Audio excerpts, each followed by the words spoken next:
Hey les bambins, j'espère que vous allez bien, en tout cas moi ça va nickel. On se retrouve aujourd'hui pour une nouvelle vidéo sur 3 championnats différents, la Serie A, la Liga et la Championship. Je ne comptais pas la faire, mais finalement ce matin j'ai eu le temps. Donc les 12 matchs que j'analyse pour vous sont les suivants en Serie A. La Juventus contre Frosinone, Lecce contre l'Inter de Milan, le Milan AC contre l'Atalanta de Bergame, la revanche de la Coupe d'Italie et la Fiorentina contre la Lazio de Rome, une belle affiche également. En Liga, le Barça contre Retafe, le Betis de Séville contre l'Athletic Bilbao, le Real de Madrid contre Séville, un des classiques en Espagne et Almeria contre l'Atlético de Madrid, et en Championship en D2 anglaise, Hull City contre West Bromwich Albion, Ipswich Town contre Birmingham City, Southampton contre Millwall et enfin Sunderland contre Swansea. N'hésitez pas à venir nous rejoindre sur le site VIP et les réseaux sociaux, tout est à l'écran et en description. N'oubliez surtout pas de mettre vos pronostics, vos critiques positives ou négatives, votre pouce pour valider ma vidéo, et n'hésitez pas à rejoindre la communauté en activant la cloche pour rejoindre donc les 16 000, presque 500 abonnés. Merci encore. On attaque avec la Serie A et d'abord le classement. L'Inter est en tête avec 63 points, 9 points d'avance sur son dauphin, la Juventus de Turin qui est à 54, troisième l'AC Milan avec 52. Le trou est pour moi fait, car en plus l'Inter a un match en moins. Quatrième Bologne avec 26 matchs et 48 unités, car ils se sont imposés hier soir 2-0 contre le Hellas Vérone. Cinquième l'Atalanta de Bergame avec 45 et sixième l'AS Roma avec 41. Les trois équipes relégables sont 18e le Hellas qui a donc perdu hier soir avec 20 points, 19e Cagliari avec un match en moins et 19 unités, et 20e et dernier la Salernitana avec 25 matchs également et 13 unités. Et on attaque avec la Juventus de Turin contre Frosinone. La Juve est en train de s'écrouler totalement.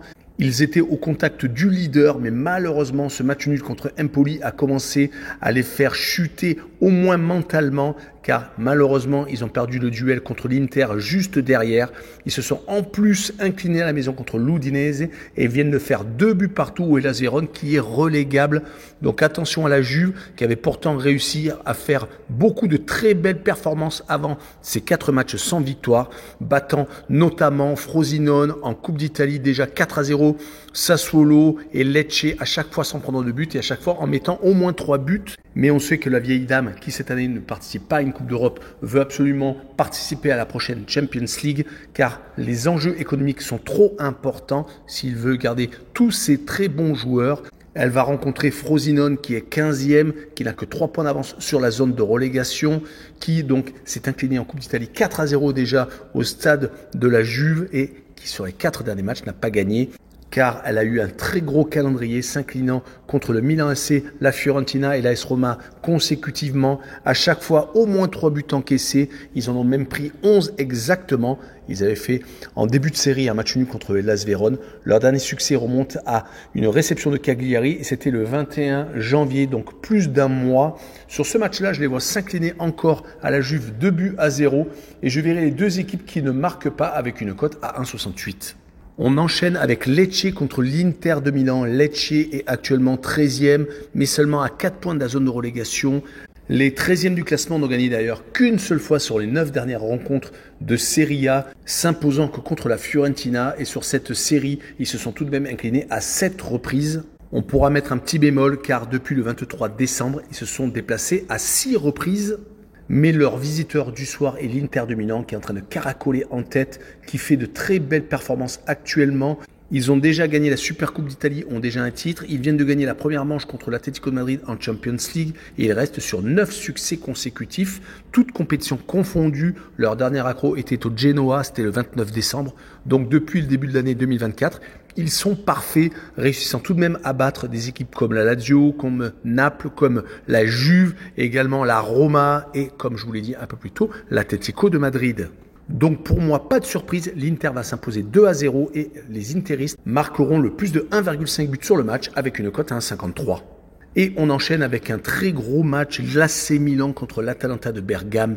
Les Milanais viennent de se qualifier en Europa League contre le Stade Rennais Après avoir pris une très grosse option lors du match aller, gagné 3-0, ils ont géré le match retour et se sont inclinés certes 3-2, mais sont donc passés en huitième de finale.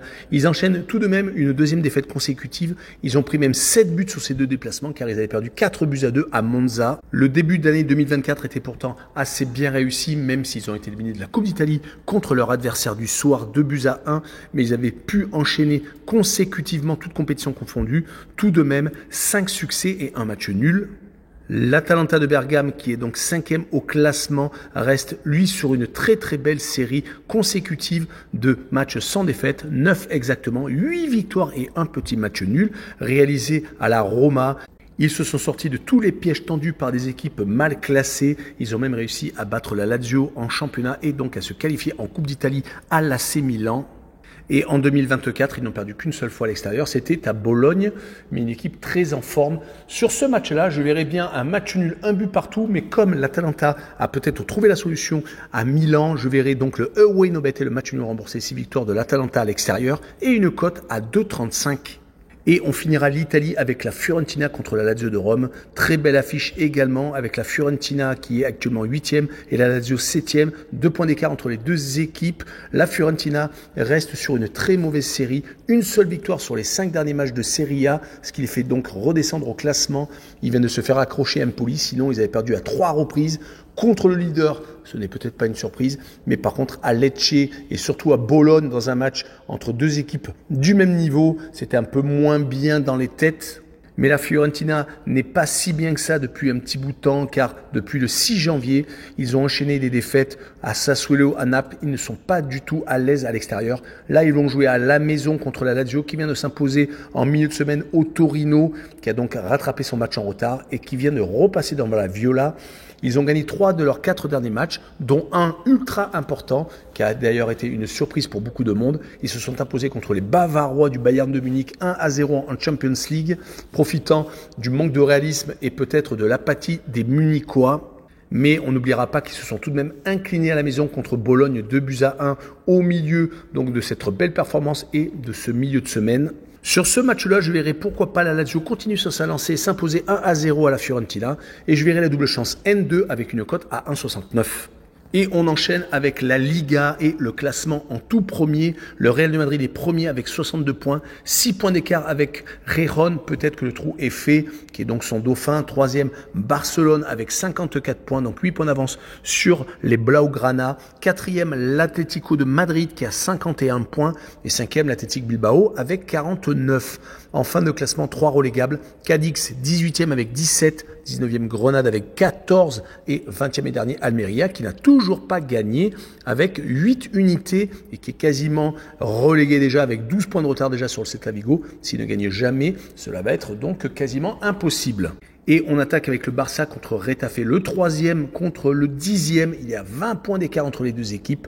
Le Barça vient de se faire accrocher en Champions League à Naples. Même s'il menait au score, il devrait peut-être passer lors du match retour, car les Napolitains ne sont pas au mieux. En ce moment, en tout cas, le Barça alterne le bon et le moins bon. Le match nul contre Grenade, 3 buts partout, a montré quand même quelques défaillances défensives, mais ils se sont rattrapés dans la foulée, gagnant au Celta Vigo. En tout cas, il reste sur 3 victoires et un match nul en Liga. Oubliez le 5-3 encaissé contre Villarreal à la maison, mais le FC Barcelone peut compter quand même sur ses cadres, car Lewandowski a réussi à marquer contre Naples. Et il compte récidiver contre Retafe qui de son côté est donc classé au milieu de tableau. Ils sont bien calés avec 34 points, 17 points d'avance sur la zone de relégation. Donc ils ne peuvent jouer que la Coupe d'Europe au pire. Mais la Real Sociedad a 6 points d'avance sur eux. Donc il faut que Retafe s'impose en Catalogne. Et si on voit les 5 derniers matchs en Liga, c'est tout de même intéressant. 2 victoires, 2 nuls et une seule défaite. C'était en plus contre le leader, le Real, 2-0 à la maison. Par contre, ils ont réussi à accrocher 2 points au Betis et à Villarreal. Très important, un but partout à chaque fois. Et à la maison, sur les 2 dernières réceptions, c'est 2 victoires contre Grenade et le Celta Vigo. Mais au Barça, ce sera une autre paire de manches. On remarquera que le FC Barcelone contre Retafe à la maison n'a plus été accroché depuis 2018, donc il reste sur 5 victoires consécutives, même si l'écart se resserre, car à chaque fois qu'il se déplace à Retafe, il y a 0-0. Donc sur ce match-là, je vois Barcelone s'imposer 1-0 et je verrai le moins de 3 buts sur le match et une cote à 1,81. Et on enchaîne avec Almeria, 20e et dernier contre l'Atlético de Madrid. 4e, Almeria n'a pas encore gagné une seule rencontre, c'est assez hallucinant. Mais sur les 5 dernières rencontres, il n'y a pas eu que des défaites. Les 3 premières se sont soldées par 3 défaites et encore ils menaient 2-0 au Real de Madrid et se sont fait renverser par un Bellingham une fois de plus en feu. Donc 3 défaites contre le Real, Alaves et contre Valence. Mais depuis ces 2 matchs nuls consécutifs contre l'Athletic Bilbao, une des équipes très en forme, et également à Grenade faisant un but partout. Donc pourquoi pas contre l'Atlético de Madrid, surtout qu'à la maison, à part la défaite contre Alaves, ils ont accroché 4 matchs nuls, dont le Betis et, comme je vous l'ai dit, l'Athletic Bilbao. Et à chaque fois, ça a été sur un score de 0-0. Le gros point négatif, c'est qu'ils ne marquent jamais. Et ils vont jouer contre l'Atlético de Madrid, qui doit se rattraper de sa défaite contre l'Inter de Milan en milieu de semaine en Champions League, qui avait gagné 5-0 contre Las Palmas, mais qui n'est pas au mieux, qui sur les 5 derniers matchs, toutes compétitions confondues, a été éliminé de la Coupe du Roi par l'Athletic Bilbao. Ils ont perdu également à Séville. On fait match nul au Real de Madrid. Ça, c'est peut-être plus dans les points positifs. Et ont donc perdu à l'Inter. Ils veulent donc enchaîner après le gros succès à la maison. J'ai remarqué que quand ils gagnaient à l'extérieur, ils ne prenaient pas de but, comme ils l'ont fait à Grenade et également au Celta Vigo et à Osasuna. Donc sur ce match-là, je vois une victoire 2-0 des Madrilènes, avec les 2 équipes qui ne marquent pas, et j'ai envie de me laisser tenter, et une cote très intéressante à 2,03. La rencontre suivante est le Betis de Séville contre l'Athletic Bilbao, donc 2 belles équipes déjà sur le papier. Le 7e qui reçoit le 5e, il y a tout de même 10 points d'écart entre les 2 formations. Le Betis fait beaucoup trop de matchs nuls, 3 sur les 5 derniers matchs, toutes compétitions confondues. Ils viennent malheureusement de se faire éliminer de l'Europa League Conférence par le Dynamo de Zagreb après s'être inclinés à la maison sur la plus petite des marges. Ils n'ont pas réussi à renverser la vapeur et ont été accrochés en Croatie. Ils avaient avant été accrochés par Retafe et Alaves, donc ils ne sont pas sur la meilleure des dynamiques. Heureusement qu'ils s'étaient imposés 2-0 contre Cadix. Et ils sont en train de glisser malheureusement au classement. Ils ne sont plus que 7e, ont 1 point de retard sur la Real Sociedad qui a perdu hier soir, qui a donc un match en plus. Ils ont donc la meilleure des possibilités pour reprendre la 6e place, mais ils vont jouer contre l'Athletic Bilbao qui enchaîne les victoires, qui n'a plus perdu depuis 1 mois. Il faut remonter un déplacement à Valence. Depuis, sur les 6 derniers matchs, toutes compétitions confondues, c'est 4 victoires et 2 matchs nuls. Ils ne prennent quasiment pas de but. Certes, ils en ont pris 2 contre Gijón, mais c'est quand même le second du classement. Sinon, ils avaient enchaîné juste avant 4 clean sheets contre tout le type d'équipe. Ils se sont même imposés 1-0 en Coupe du Roi, donc à l'Atlético de Madrid. On pourra s'apercevoir qu'ils n'ont perdu qu'une seule fois lors des 11 derniers déplacements, toutes compétitions confondues, mais également qu'ils n'ont pris que 2 buts lors des 8 derniers déplacements. Donc mon pronostic sera une victoire 1-0 de l'Athletic à l'extérieur, et je verrai le moins de 2,5 buts sur la rencontre avec une cote à 1,69. Et on finira l'Espagne avec le Real de Madrid contre Séville. La Maison Blanche a donc repris le pouvoir avec 6 points d'avance sur son dauphin. En Champions League, il s'était imposé à Leipzig 1-0 avec beaucoup d'absents, Bellingham et Rudiger en tête. Mais c'est une équipe qui se relève à chaque fois dès qu'il y a une embûche. Ils ont été accrochés par l'Atlético de Madrid. Ils ont gagné 2 fois consécutivement sans prendre de but contre Gijón lors du match au sommet du championnat et donc à Leipzig. Ils viennent de se faire accrocher contre le Rayo Vallecano. Que vont-ils faire contre FC Séville? J'en ai une idée, mais le Real reste sur une série de 7 matchs consécutifs sans défaite. Ils avaient été éliminés de la Coupe du Roi par l'Atlético de Madrid après prolongation.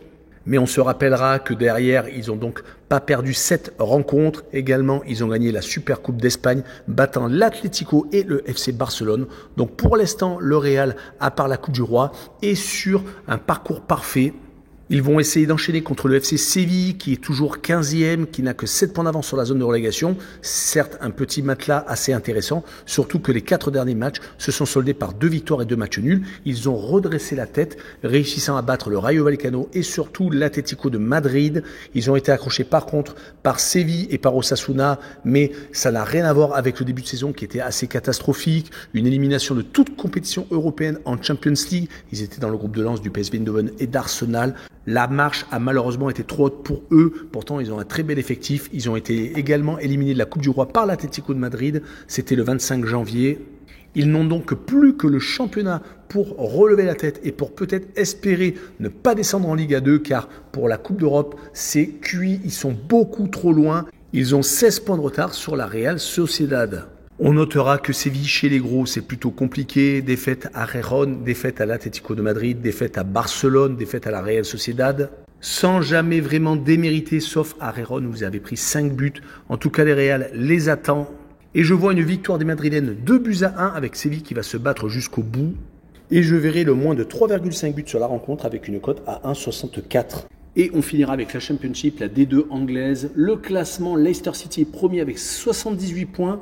Ils n'ont plus que 6 points d'avance sur Leeds United qui les a battus hier soir 3-1 dans un match donc des deux premiers. Ipswich qui est 3e mais un match en moins à 69 points, donc peu recollé à Leeds United. 4e Southampton qui a un match en moins également qui a 67 points. 5e West Brom avec 55 en fin de classement, 3 relégables. Queen's Park Rangers avec 32, 23e Sheffield Wednesday avec 29 et 24e Rotherham United avec 19 unités, 14 points d'écart avec le premier non relégable. Ça commence à être cuit.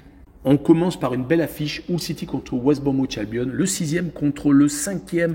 Hull City a exactement 54 points, ils sont en tête de toute une meute qui veut participer aux play-offs. Ils ont réussi à faire légèrement le trou avec quelques équipes, par exemple avec le 11e, il y a maintenant 10 points d'écart, alors que pendant longtemps, entre le 6e et le 12 ou 13e, il n'y avait que 4 ou 5 points. Maintenant, Hull est bien calé, ils espèrent bien entendu garder cette place au moins, voire même aller plus haut.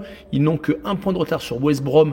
Par contre, pour le 4e, ils ont déjà 13 points d'écart. En tout cas, Hull City sur les derniers matchs, c'est vraiment très convaincant. Ils viennent de gagner leurs 3 derniers déplacements à Rotherham, à Huddersfield et surtout à Southampton. Une équipe qui était sur le podium et qui vient d'en descendre. Hull, à chaque fois, a gagné 2-1. Ils avaient pourtant juste avant perdu contre Swansea. Ils n'avaient pas réussi à confirmer leur victoire contre Millwall. Donc sur les 5 derniers matchs de Championship, c'est 4 victoires et une seule défaite. Ils ont tout de même eu des mauvaises périodes, comme en début d'année 2024, où ils avaient perdu 3 de leurs 4 premiers matchs. Mais depuis, donc, ils se sont réveillés. Mais ils sont vraiment très intéressants à l'extérieur. Il faudrait qu'à la maison, ils aient le même type de résultat, ce qui n'est malheureusement pas le cas. Ils ne gagnent pas toutes leurs rencontres, 2 sur les 5 dernières réceptions. Mais West Bromwich va se présenter chez eux. Ils viennent de gagner 3-0 à Plymouth. Et ils ont gagné 3 de leurs 5 derniers matchs, réussissant à accrocher Ipswich Town, le 3e actuel, en faisant 2 buts partout. Si on prend leurs 5 derniers déplacements, c'est vraiment médiocre. À part cette dernière victoire, ils ont été accrochés contre Ipswich et ont perdu leurs 3 premiers déplacements d'une série de 5 matchs à Middlesbrough, à Swansea et surtout à Norwich. Sur cette rencontre, je verrai un match nul, 1 but partout avec le home no bet et le match nul remboursé, ces victoires de Hull à la maison, avec une cote à 1,76. La rencontre suivante est Ipswich Town contre Birmingham City. Ipswich est très bien placé, donc 3e en embuscade par rapport à Leeds, où ils n'ont que 3 points de retard, mais donc un match en moins. Ils sont en train de surfer actuellement sur 3 victoires consécutives, 2 à l'extérieur et 1 à la maison, qui a été assez shot tout de même contre le dernier du classement, 4-3, où ils ont même été accrochés jusqu'à la 95e, où ils ont marqué le but libérateur alors qu'ils venaient d'encaisser l'égalisation, juste la minute d'avant. Donc cela démontre un énorme mental actuel. Ils veulent absolument monter en première ligue. On peut leur reprocher tout de même une grosse irrégularité actuelle car ils n'ont gagné que 2 de leurs 5 derniers matchs à la maison, perdant même contre une équipe amateur en FA Cup alors qu'ils avaient ultra dominé. Donc ils prennent tout de même beaucoup de buts. Ils vont jouer contre Birmingham City qui est donc 15e, qui est à quand même 4 points seulement de la zone de relégation. Donc chaque mauvais résultat peut très bien les faire redescendre. Ils viennent tout de même de gagner 2 fois consécutivement, prenant 6 points contre Blackburn et surtout contre Sunderland, une équipe de la première partie de tableau. Ils avaient juste avant enchaîné 3 déplacements qui s'étaient soldés par 3 défaites, dont une en League Cup contre Leicester, le leader.